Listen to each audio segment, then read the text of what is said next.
dinnerware, serviceware, unless they pay for that from us. Yeah, and I'll shut up after this. That's okay. Ask away, man. As far as an event that would have alcohol, does the conference center have its own, does it have its own liquor license?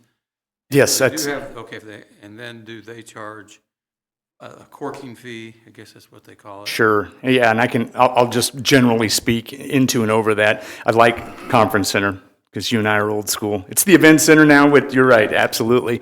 And Theodore Atchison actually has the liquor license you're talking about. It's a catering liquor license. So that allows us to do events there as well as other places in the community.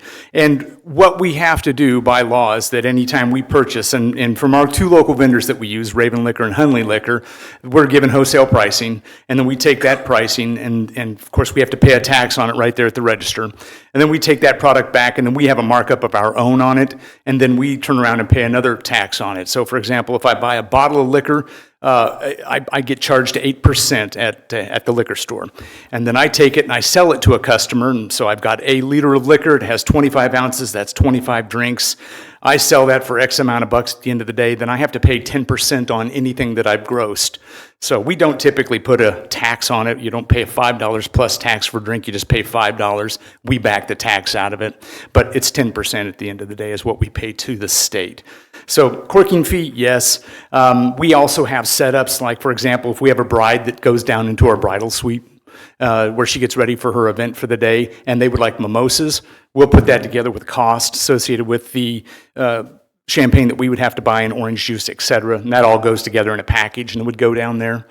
I don't believe I've had anybody put, say, a bottle of wine on every table that they've purchased or I've purchased for them.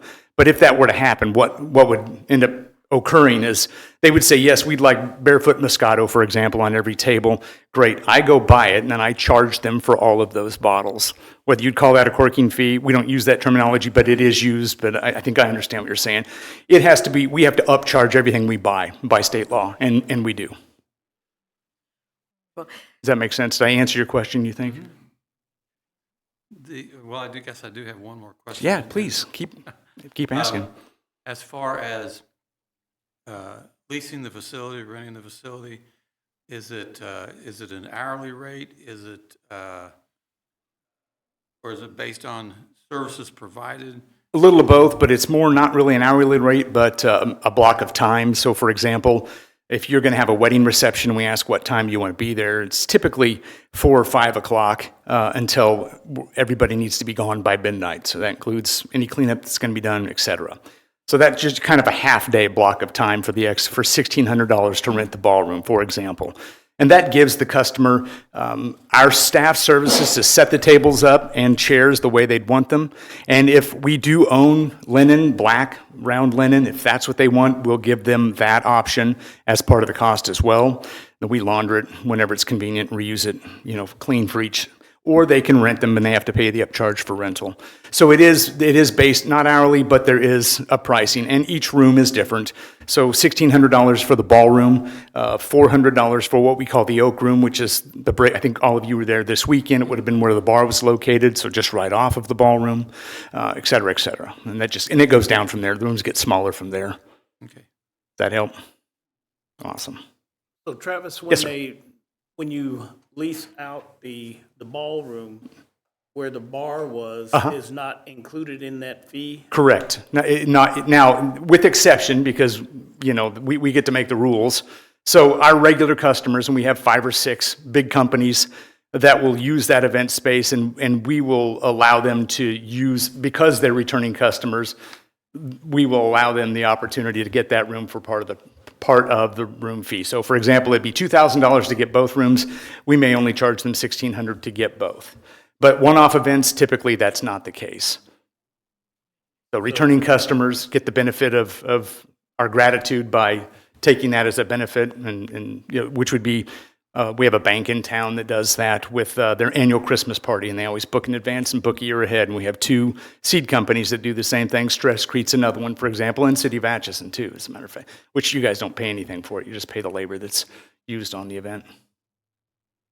So if someone rented the ballroom, if they had a bar, if they asked you to provide liquor, Correct. could they do that in the ballroom, or would they have to? Yes, pay they extra? could do it in the ballroom. Yep. And that would be included in the. Correct. Correct. And that's based on our just having some knowledge on how the business works. We've often had, say, for example, I've got a birthday party coming up, 50 people, and they want to have a bar set up. We'll have a minimum. We won't charge it to them up front, but we'll tell them, look, your minimum bar setup is $125. If your event with 50 people and you've got 5 people drinking, everybody else is doing water, soda, we don't get to that 125. We're gonna charge you the difference so that we get it, because it's a lot to bring the beer, excuse me, ice it, bring the liquor cart out, et cetera. If we have a wedding, 250 to 400 people, that's not an issue. We know that we'll probably clear that in just robustly, so won't be a problem, and it usually works out just fine. Excuse me. And usually the weddings are one-off. You know, you don't really hope for return business on some of those weddings, but it's typically a one and done. We would hope not.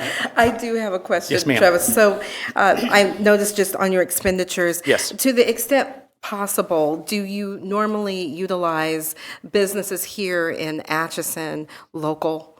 Yes, almost exclusively. The only exception to that would be, and it's up to the customer, but we have handed them pricing from caterers in town. It was too much, or they didn't want it. We've given them other options, because I'd mentioned Hy-Vee out of St. Joe. Yes. And so they have brought meals over in the past, and that's worked out. But quite often, and over the last probably almost 2 years, I don't think we've used anybody.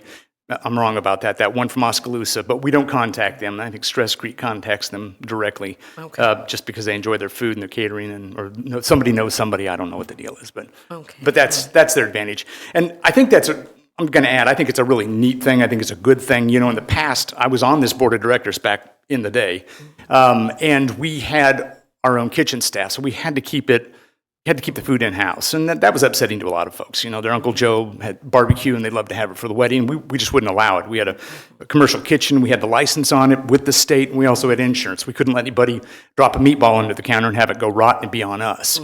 That's not the case now. So these individuals come in with their own insurance, and then we have a staff that will then back clean all of the facility once it's gone, so that we can kind of keep an eye on that. But then we don't hold the liability for food poisoning, as it were, or just the cost of and details and staffing that they would bring with. So we're not in that liability now. Okay. And it gives them, Uncle Joe can bring his barbecue, you know, or whatever. Okay. Thank you. I'm sorry, I'm asking. Man, ask away. That's what I'm here for. 2 things. How are you marketing yourself in any direction? Outside of, yes, we do social media. I don't know if you noticed lately, Facebook got hacked. I believe the cities got wrapped up in that a little bit too. And so our event center has a lot of gold panning and sale. That's not us. We're going to have to, we learned today, we're going to have to close that website down, or excuse me, the Facebook down, and relaunch it. But yes, so we do a lot of social media. We also do a couple of different magazines. One of them, St. Joe, for their wedding guide, a bridal guide or something they call it, the Josephine. And then there's something else that Susan sticks ad in. And we do occasionally, we'll do with the Globe here in town too. Have you got much booked through this year? We have events booked. Weddings, no. Interesting to kind of give you a little back history on that. Going back to the days when you and I served on that board, I think 22 was the best number we had for weddings one year. But on an average 20, that was a pretty good thing. And then everybody decided they needed to get married in a barn. And then that dropped off considerably. And then we dropped back to 3 and 4 and 5 in a year. Right after COVID, we took control of it during COVID, which was great for us. It gave us an opportunity to kind of figure out what the space was. How could we use it? And then so when it came out, we came out running. We did 13 weddings the first year. There's a lot of catch up from the year past. But then we've kind of settled back into that slide. We're at 5 and 6 wedding events. And in times past, they would book that a year out in advance, because, you know, there's a season, a spring season. People would nail those weekends down in a year in advance. And now we'll get a wedding booking 3 months out. And you're like, that's strange that you wouldn't try to make sure you had a venue, or they're scrambling because something they had didn't work out, et cetera, et cetera. But we're kind of in that 5 and 6 wedding a year saddle currently. But they're coming at all times of year. We had one in December, which is kind of a one-off for us. It was a big event. We were happy to have it. So they're coming any time of year now. So that's a little different, but Thank you. All right. you bet.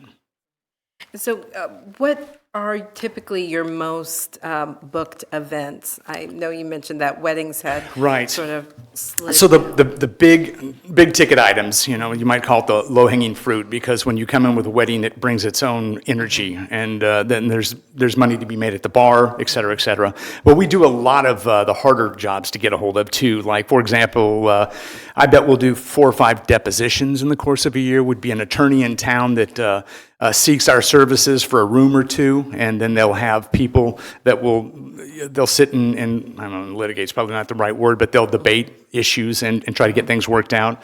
Annually, Bradkin, their union, rents for about a week. We have several railroad training sessions that come in the course of a year, and they set up shop, rent it from us, and then build a railroad. The railroad sends their workers over for a training and a luncheon, a lot of that. And then the occasional, this coming up, we've got a really exciting one. I can't wait for it. It's a Lego convention, a 3-day Lego convention in November of all times. Just great, because it's a time of year that we're not busy. And this is a 3-day event, open to the public. They're bringing a lot to the table. It's a group out of Leavenworth, I think. So they're bringing their business up here for that. That's going to be exciting.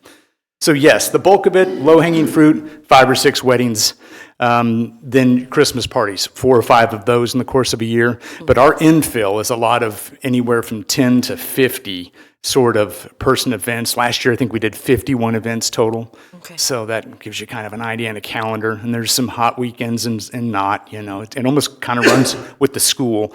July, oddly, if it's not booked for a wedding, is pretty open. August, certainly when kids are back to school, it's pretty open. And then also February is kind of a sliding month for us too. Kind of have to guess at it. It's no guarantee, and that's really the challenge. And honestly, to go back to, you know, we have a $25,000 management fee, and for us, that covers our coordinator, the one person that's hired specifically to coordinate with all of the events. It helps our insurance. We have to keep the liability insurance, obviously, within that, and it helps pay our lease on the ice machine. And the reason I structured it that way is that in the event that we don't get a single booking all year long, at the very least, the obligation for keeping those 3 things in place will be met. And that's the purpose of it. So it's kind of what we do. Obviously, though, and again, I'll go back to this weekend. We can't do an event with just one person. There's 230 or 40 people in that room, and I had 5 staff people there that night.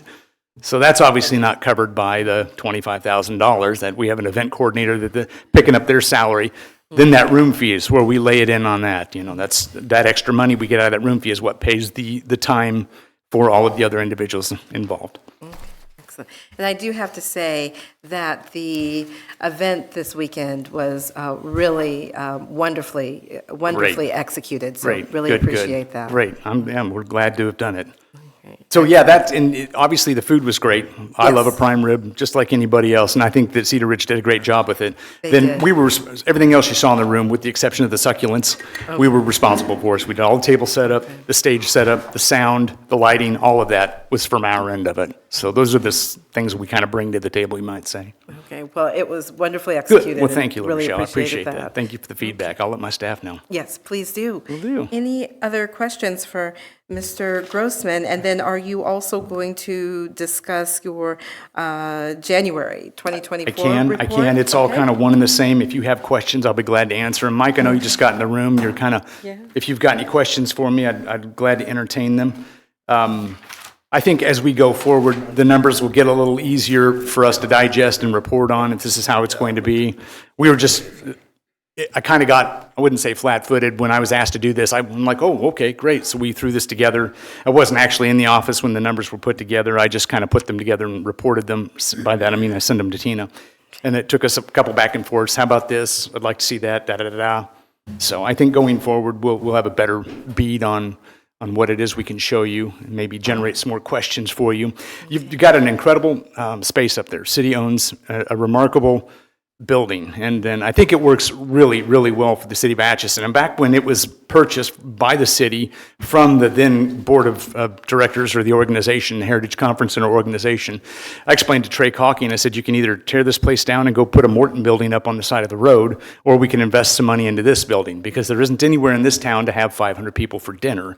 outside of possibly the college, and that's a difficult sell because they don't let just anybody up there. They've got their own line of business, don't really need this kind of work. So it's definitely a necessity. It brings a lot of business to town. The weddings that we have that fill the hotels, that put our bed tax in our pockets, all that help our property tax. Hey, I'll take any of that. So it's a huge asset. And I think as we go forward and you see the reports, you'll get that. You'll understand the tenor of its importance in our community. Wonderful. Thank Well, you. any other questions? If not, thank you, Mr. Grossman. Thank We you. appreciate it. You bet. Have a wonderful evening. Thank you. You as well. Okay. At this time, we will have Clinton McNamee present our consent agenda.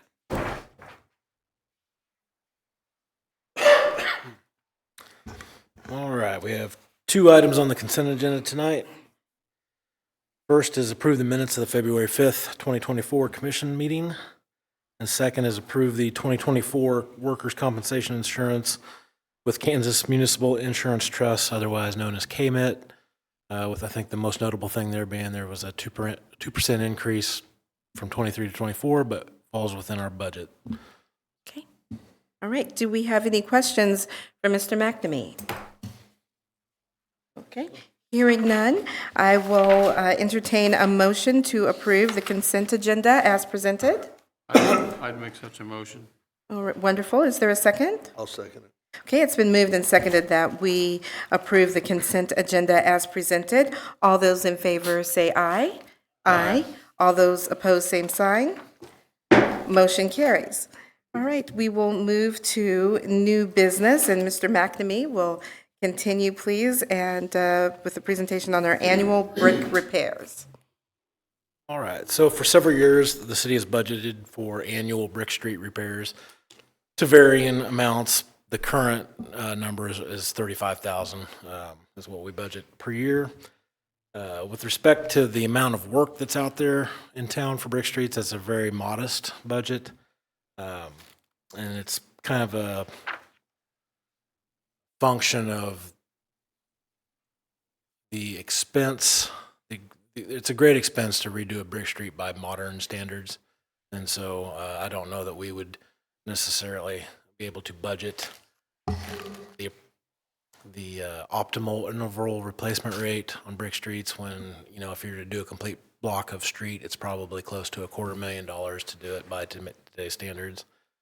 So we have this $35,000 budget, and we target brick streets, blocks of Brick Street that are, you know, a C plus, a B minus, somewhere in there, something where a few modest repairs could get it up and improve the drivability of that particular block noticeably. There are other blocks that you might know out there that are very bad and worse than the ones that we're going to include in this year's packet or scope of work. However, we're talking about that $200,000+ repair to fix that block. So throwing $35,000 at it is not going to improve the drivability significantly. That's kind of why we focus on these others. Basically, in that process is we go out and we have an inventory that we keep of all the different types of streets.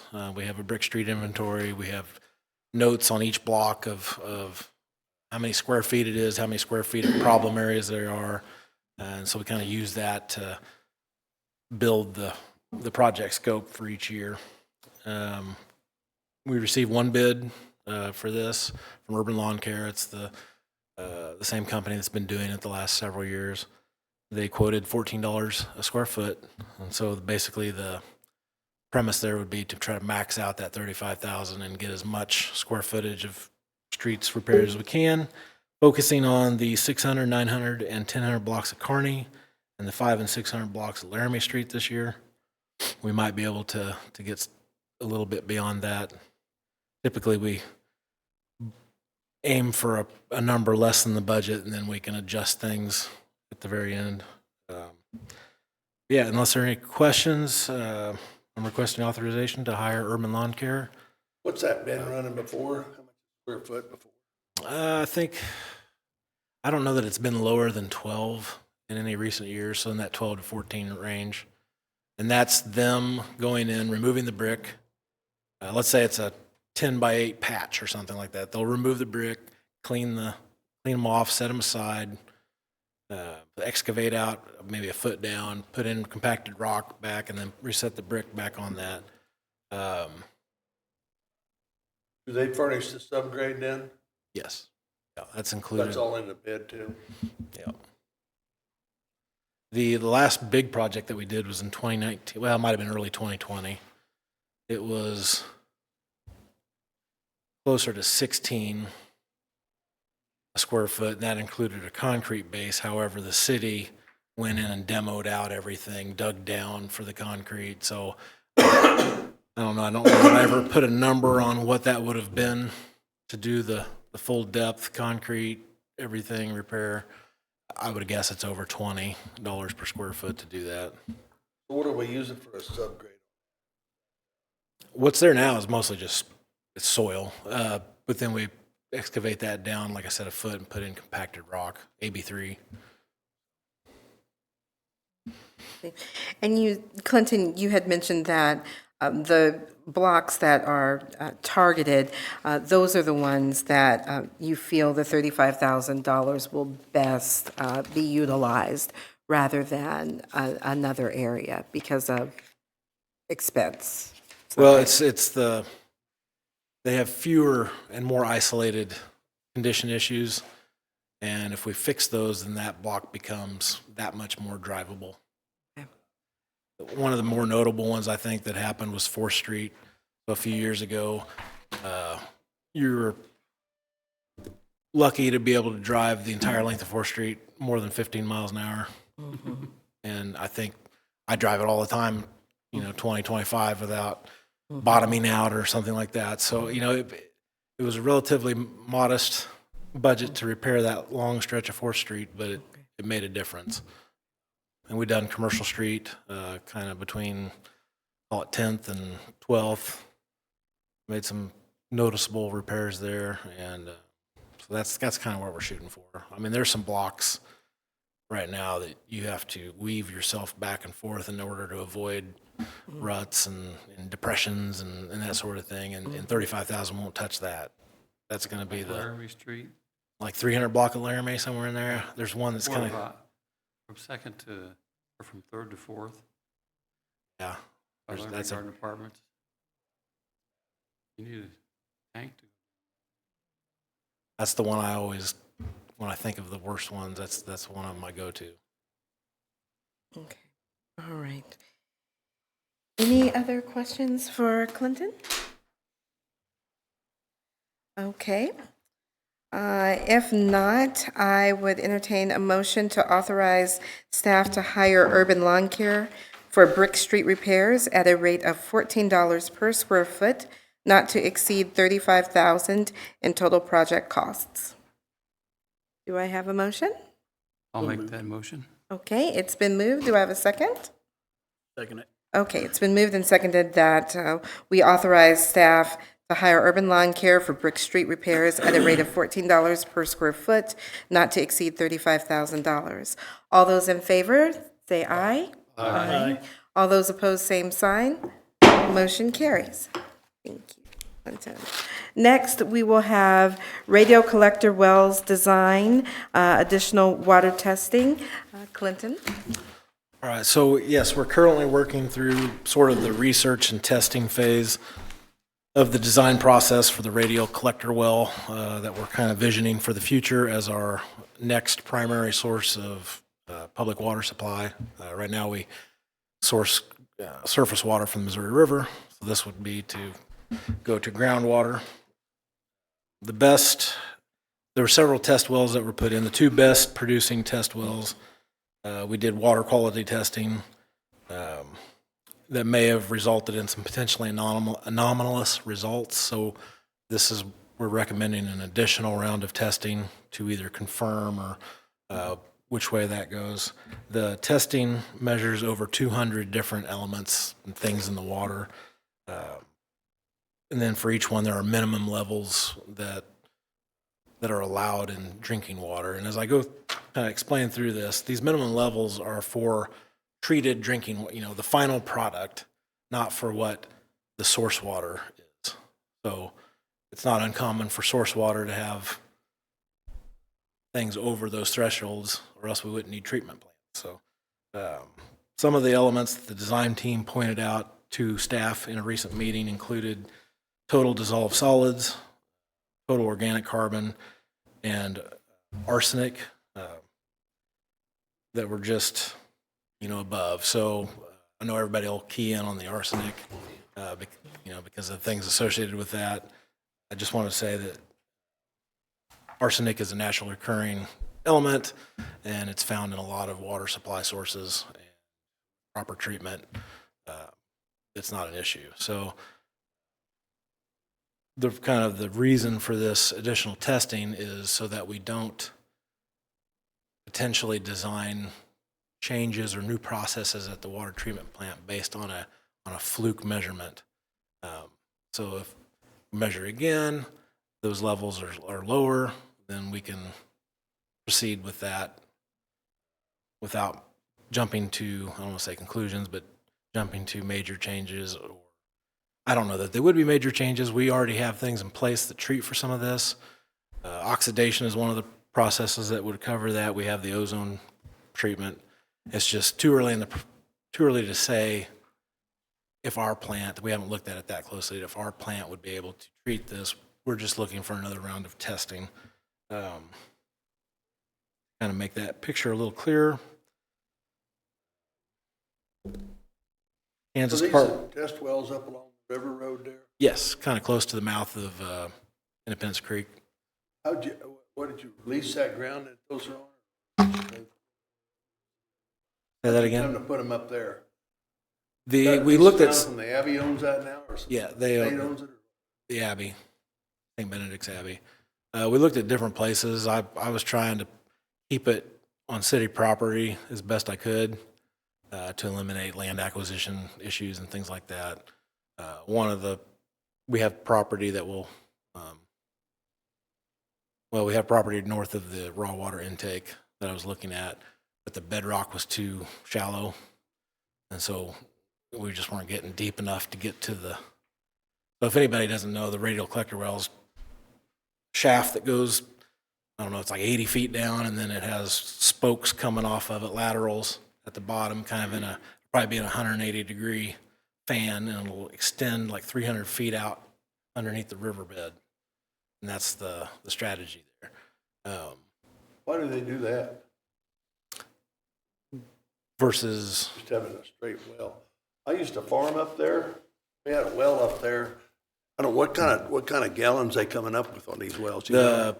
one of the sites, I believe they were projecting that it would produce 9 million gallons a day, which is twice as much as our.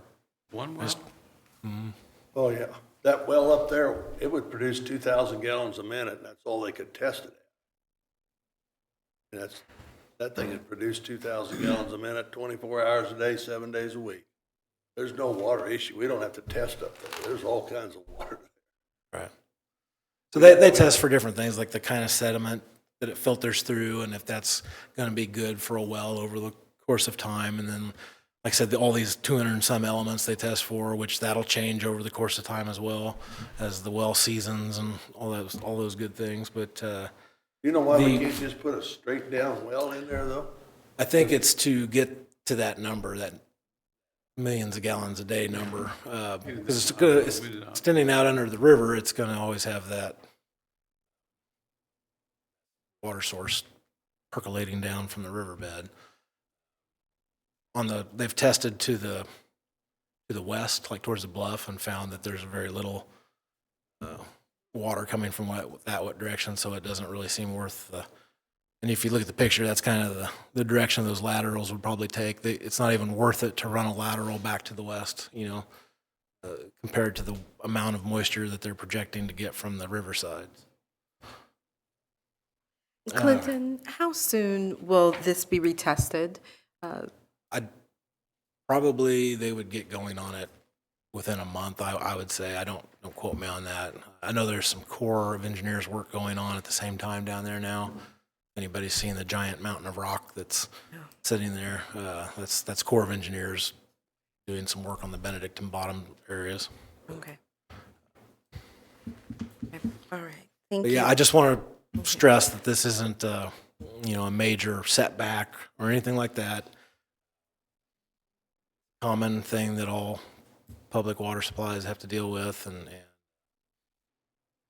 just, I do recommend the expense of the additional testing, which is around $47,400. The Kansas Department of Emergency Management, who's administering the FEMA funding that we're getting to do this, had indicated that it would likely be covered under that grant, which is a 90% FEMA-funded grant. So the city's cost should be just under $5,000.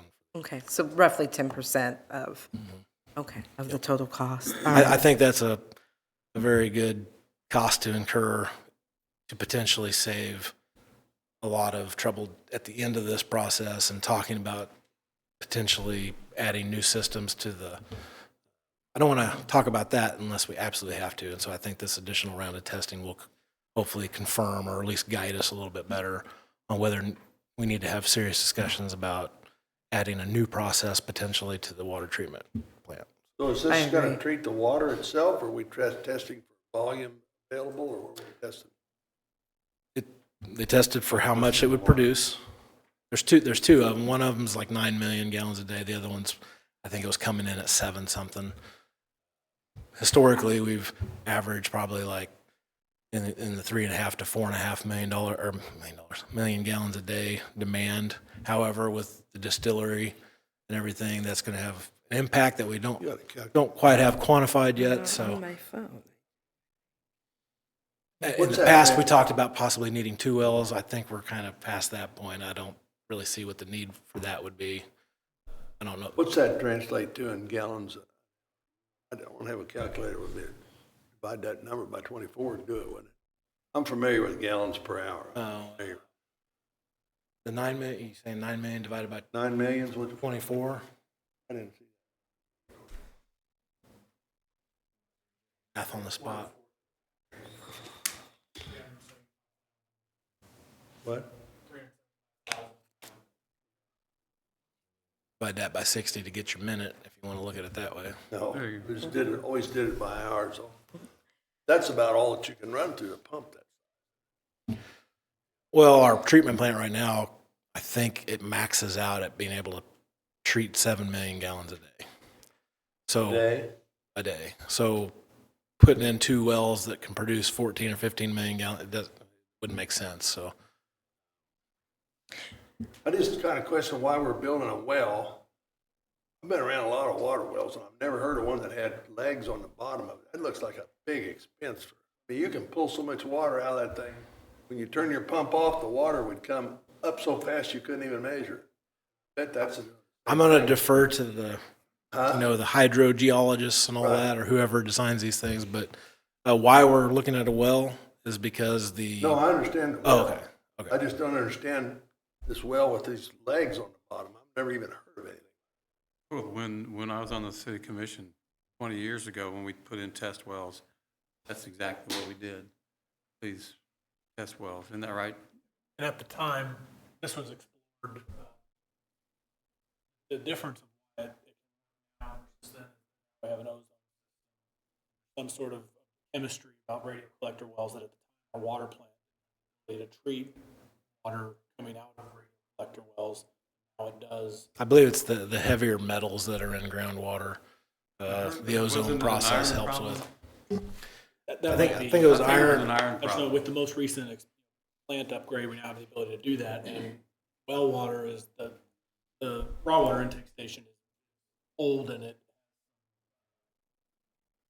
with the river kind of getting carved out, and it seems like every year we go through this period where the Corps is not releasing very much water right on the edge, or getting rented pumps and setting them there. So it was about like a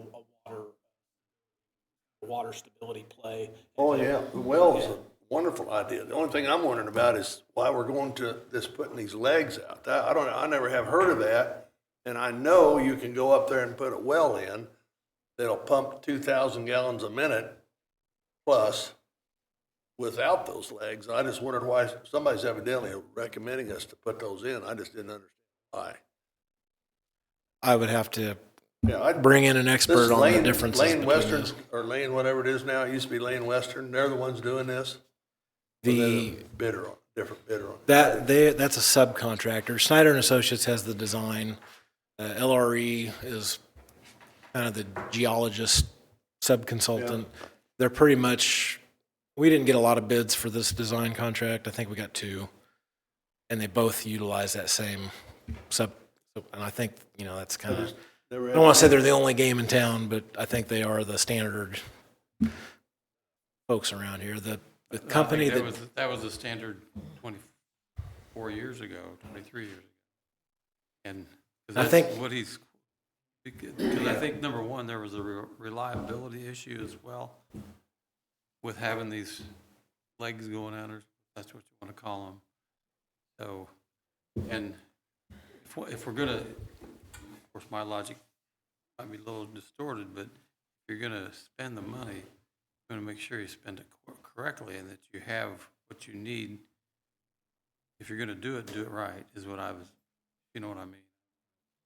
Sure, and I think, Clinton, correct me if I'm wrong, at this juncture, what we are concerned about at this point is the additional money to retest the water. Is that correct? So that's really the matter at hand. just to dial in on those, Yeah. there's a lot of little measurements in there and dial in on them so that when we move forward with recommendations on how to modify the treatment process, that we have the Is best. the iron content pretty high on that water too? I would have to, that, they didn't bring that up in the meeting, Really? as anything more than over the threshold. But don't quote me on that. I looked at that report, but like I said, there's 200, a lot of words that none of us in this room probably know. And I think the 3 big ones are the ones I mentioned. And I think in the past, from what I understand, it was changing regulations on manganese back in the early 2000s is when the city would have needed to do something at the treatment plant or possibly look at a collector well. And they ultimately chose to modify the treatment plant with the ozone process, I think it was. Yeah. Well, I certainly think we need to err on the side of caution, so I am certainly supportive of granting the additional budget authority. With that said, do we have any other questions? Okay. All right. At this point, I will entertain a motion to authorize an additional design budget authority of $47,400 for Snyder and Associates and its subcontractors, to perform a second round of water testing related to the design of radio collector wells. Do I have a motion? I'll make such a motion. Okay, it's been moved. Do I have a second? Second it. All right, it's been moved and seconded that we authorize an additional design budget authority of $47,400 for Snyder and Associates and its subcontractors to perform a second round of water testing related to the design of radio collector wells. All those in favor, say aye. Aye. All those opposed, same sign. Motion carries. Okay, number 3, Clinton, you're still up. US 73 Highway crack concrete replacement. All right. So back in 2017, a section of the southbound lanes on US 73 Highway were reconstructed with the aid of federal and state funding. Not long afterward, a series of what they call uncontrolled longitudinal cracking developed in the concrete. An analysis was conducted soon after, determined the cause was a faulty storm pipe that they felt that the city should have identified and replaced in conjunction with that project. And as such, they felt that was the city's responsibility to fix this cracking.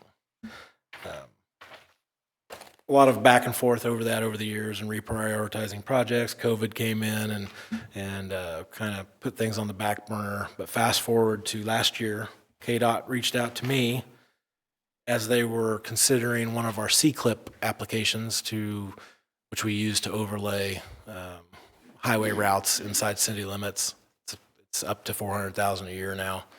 As they were reviewing one of our applications, they'd said basically that it occurred to them that our local match on those C-CLIP projects was probably enough to fix that crack, and that may impact how they decide if they award us or not So basically kind of holding the C-clip projects a little bit hostage to fix this crack. So I couldn't promise them anything right off the bat. So the plan was presented to City Commission a resolution that the city would commit to budgeting for this repair in 2024.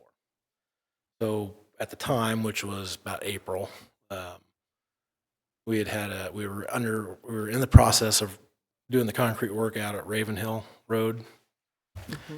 We took an engineering estimate that we had done in 2019, used Ravenhill Road's unit pricing, which is very similar type of work, full depth concrete replacement, plugged that into the engineer's estimate, factored in some inflation, came up with a budget of $115,000, which is what we budgeted in 2024 CIP. We put that out to bid late in 2023, and the bids came in, there's two bids, they both were within a $5,000 of $350,000. So we budgeted 115, the bids were closer to 350. And to include the same company that did the Ravenhill project.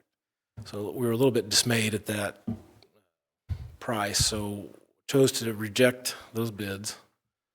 And then we reached out to Botteroff Construction, who did not submit a bid, and asked, what can we do to divvy up the responsibilities of this project so you guys can focus mainly on concrete. The city will handle the traffic control. So in both those two bids that were rejected, the mobilization fees, one company was $100,000 just to mobilize it. The other company had $180,000 as traffic control, and we felt we could do better than that by doing a kind of a internal / contractor partnership on that project. So long story short, Botteroff came with a proposal that's just under $130,000 to do the concrete repairs and replacement. The city will buy the additional traffic control things that we need, like barricades and cones and temporary markings and build signs and things like that, all of which we can use for our normal operations. It would actually be nice to have extras on hand. So we'll purchase all that, and then we'll drive out there a few times a day with the street crew and make sure that the cones are up and that sort of thing that the traffic management folks would do. And so basically where I'm at is I think we can accomplish this all with a budget of $155,000, $40,000 over what we budgeted. Had a conversation with Amy. We feel that, our CIP fund balance is, very sufficient to cover that additional cost. We'll get this crack fixed, and by doing so, we'll preserve our relationship on this other funding that we get every year. That's very important to keeping these highway routes maintained and improved. So that's kind of where I'm at on that one. $129,648 to Botteroff Construction with an overall project budget of $155,000. All right. Any questions? Yes. I just have one. Is this project going to be this summer? April, May is what Botteroff kind of indicated Okay. they were hoping to fit it in. So Okay. I like to see you negotiating something to save that much. A lot of it. yeah, it was shocking to see. I still can't A make lot of sense these of it. companies are just getting by with that stuff. I see it everywhere. Yeah, throw it out there and see if somebody takes the bait, I guess. So Good job. hopefully enough of us will do things like this where that kind of sees a trend going back the other way. Any other questions? Okay, if not, I will entertain a motion to authorize staff to hire Botteroff Construction to replace damaged concrete on US 73 in the amount of $129,684, in addition to authorizing a total project budget authority of $155,000, including the Botteroff Construction contract for traffic control expenses, turf restoration, and a small change order. I so move. Okay, it's been moved. Is there a second? I'll second. Okay, it's been moved and seconded. All those in favor signify by saying aye. Aye. All those opposed, same sign. Motion carries. Thank you, Justin, for coming. Now we will have resolution number 3382, Industrial Revenue Bonds Request Blackstone Properties LLC by Justin Prejean. Thank you, Madam Mayor. So I do want to note one requested change in the resolution prior to the rest of my presentation. The owner and developer of the project has requested that the upward ceiling in the resolution be 1.7 million instead of 1.5. I want to say that out of the gate so that I don't forget that. There's really no downside to that ceiling being increased. It just makes sure that they have enough authority in the IRB to be able to complete the improvements that they're seeking to do. So now to start with the presentation, the state of Kansas allows local governments, cities and counties to authorize industrial revenue bonds, more or less for the purpose of obtaining a project exemption certificate, which is a sales tax exemption to help make economic development projects happen. It's very common. It's been very common in Atchison. Hospital revenue bonds, the county usually works with Benedictine to get those issued. Even for smaller projects in Atchison, Fox Theater, Atchison Animal Clinic, Holiday Inn Express was an industrial revenue bond issue. You really need to be in the seven-figure range before it starts to make much financial sense because unfortunately, the city passing a resolution that says, hey, you can have a project exemption certificate is not the end of the process.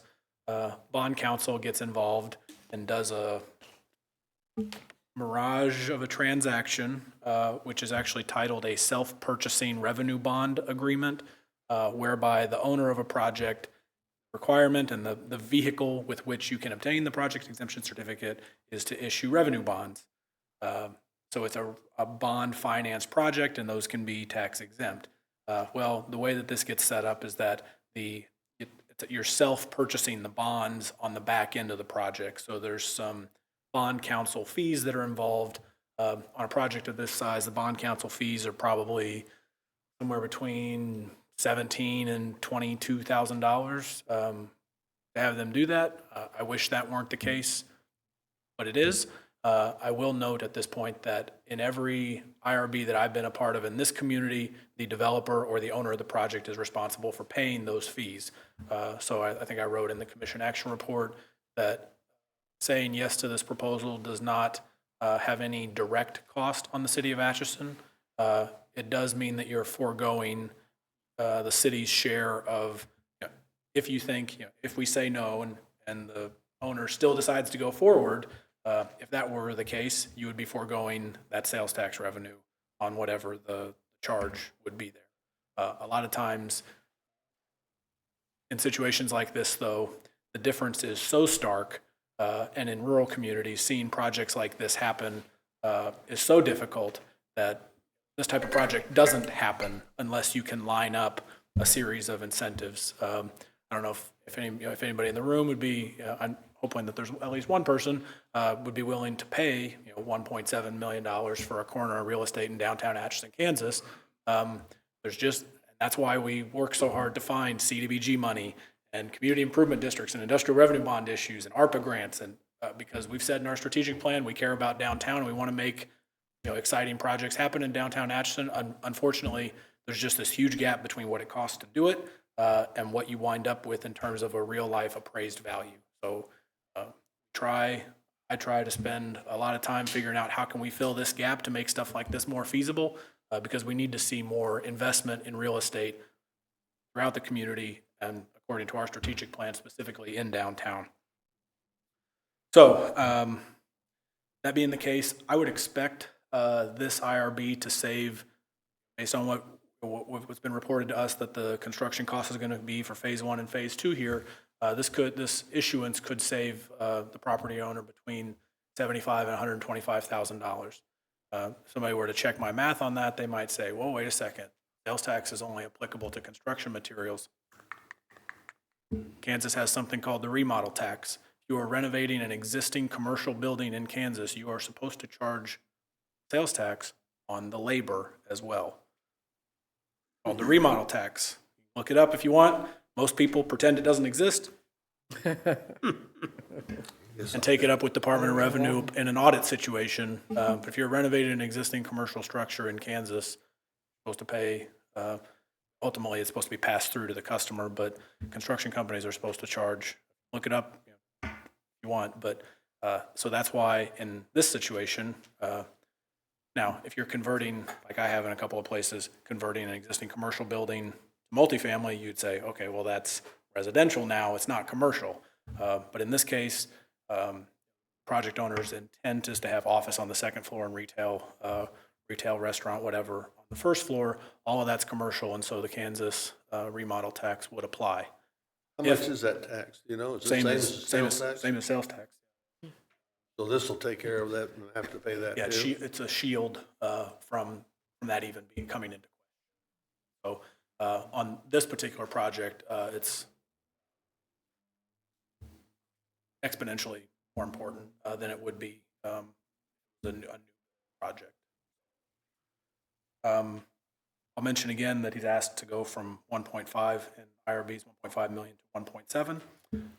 Gilmore and Bell, who is the city's bond counsel and has done a dozen of these in my time, City Hall prepared the resolution, asked that it go from 1.5 to 1.7.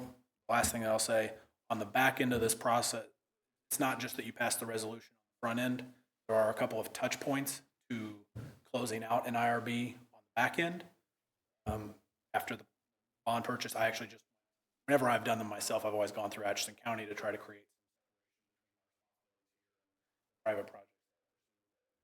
I actually was just there, clean back end, getting the final resolution adopted for the Central School Apartments project, which has now been open over a year. So this process of an IRB can span several years. So it could be 3 years in the future. That final action happens to close this thing out. So I just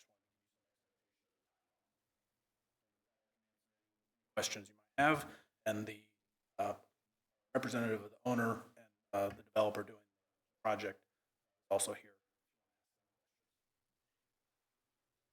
Just, I guess I just want to reiterate that there's essentially no risk to the city, essentially, and or cost. Yes, there's no open bond issue. That's Like, what I it's mean. not And that we don't pay the contractor and get reimbursed or anything like that. On the CDBG side of things, there is a grant which is also tied up in this. But the IRB thing is, And there's nothing to it. I'll just sort of make that clear. yes, It really wasn't a question as much as I think it needs to be made clear. yep.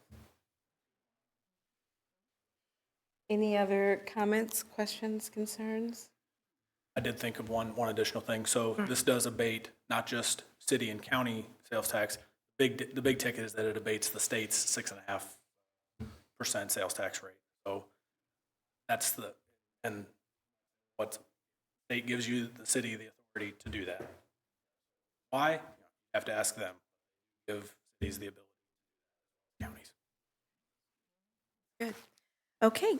If there are no other questions, comments, I'm ready to entertain a motion to adopt resolution number 3382 to proceed with an industrial revenue bond issue for Blackstone Properties LLC for use in the rehabilitation of the building at 526 Commercial Street.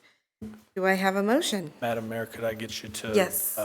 make sure that they're going from 1.5 to 1.7? Oh, adjustment? yes, and in addition, that, and I believe it is reflected in our new book, that it will be 1.7 instead of 1.5. Just wanted to make sure. Yes, Thank you. no, I appreciate that, Justin. I'll make that motion. Okay, so moved. All right, it's been moved. Is there a second? Second it. Okay, it's been moved and seconded that we will adopt resolution number 3382 to proceed with an industrial revenue bond issue for Blackstone Properties, with note that it will be 1.7 million for use in the rehabilitation of the building 526 Commercial. All those in favor? Roll call. Oh, it is a roll call vote, and I see that there. Thank you, Tina. Okay, if Tina will please call the roll. Commissioner Slattery, Yes? Mayor Young, Yes. Commissioner Greenlee, Yes. Commissioner Murphy. Yes. Thank you. All right, motion carries. All right, next we will have executive session, and Tina, how long do we need for the executive session, do you think? Okay, all right. So, all right, if someone will please move that we will enter into executive session at 5:31, lasting until 5:41. It's been moved. Is there a second? Second it. All right, it's been moved and seconded that we go into executive session for 10 minutes. All those in favor say aye. Aye. Aye. All opposed, same sign. Motion carries.